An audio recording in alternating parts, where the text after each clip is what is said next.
Well, Twig, kicking over 100 points in a pretty big win, that's pretty impressive. Got to be happy with that. Yeah, I thought the way we played was the most important thing, Joe. The offensive scoreboard element of it takes care of itself when you play a certain way. And yeah, we playing pretty well for West Adelaide. So I think they've been okay the first 3 rounds, and ran the Eagles pretty close last week. And yeah, they were 6 goals up against Centrals in round 2, and they also pushed Sturt in the last quarter of round 1. So we were pretty ready for their capabilities.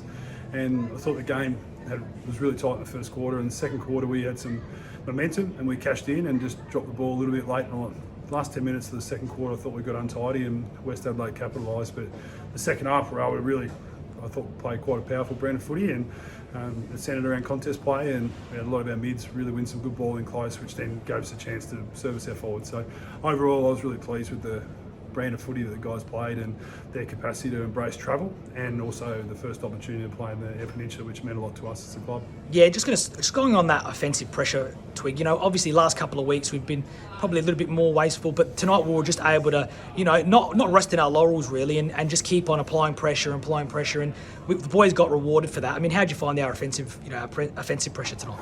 Yeah, I think anything that we do offensively well generally comes off really how we defend, and also our contest play. And when Boyd competes in the ruck the way he does week after week, chemistry really builds with the mids, and I think we went plus 23 at clearance, and that gives our forwards some good opportunity when winning that amount of clearances, and capacity to then trap it in and set the ground up. So our back line, I thought, were poor in the first quarter. And then the last 3 quarters they performed really strongly, and there's a very stoic group, so you can go to them and ask a bit more from them and they can perform. So there's a lot that goes into it.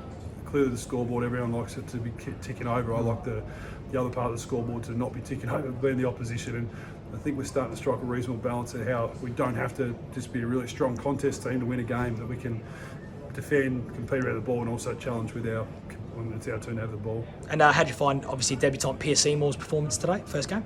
Very pleasing. Yeah, I've been really pleased with Pearce. Rob Harding's been pushing him hard the last couple of weeks to get a game, and I've been quite strong with Pearce about what his game needs to look like to be ready for senior footy. And to his credit, he's taken everything on board that's been put to him about what we need from him at the Redlegs with his footy, and it came out on the field today. So he added to a very good back 6 today. And just obviously the game itself, I mean, it was a pretty good crowd here at Centenary Oval.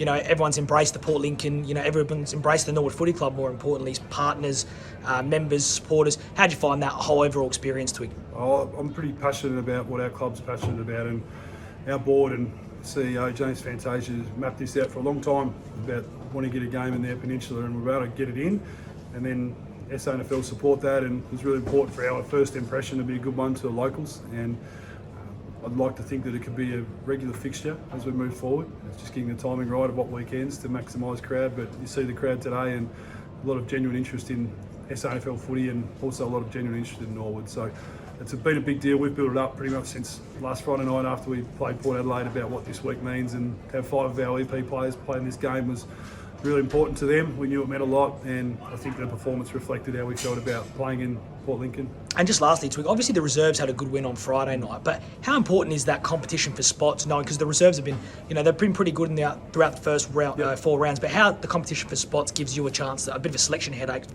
for senior players to keep hold of their spot? Yeah, it's a really good point, because I'm really strong. I believe in reserves footy. I think it's a way to go and improve your game, and also build a case where it's irrepressible that you actually gain selection. So we've got some players who performed terrifically well the other night. I really enjoyed watching it.